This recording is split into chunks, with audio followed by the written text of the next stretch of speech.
Hello everyone, today we will talk about how to fix or how to solve the problem of messages not sending on the application of Telegram.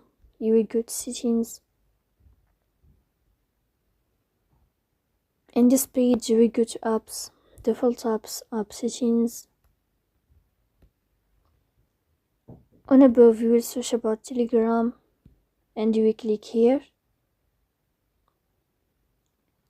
Then this page of app info you will click on first stop and you will click OK.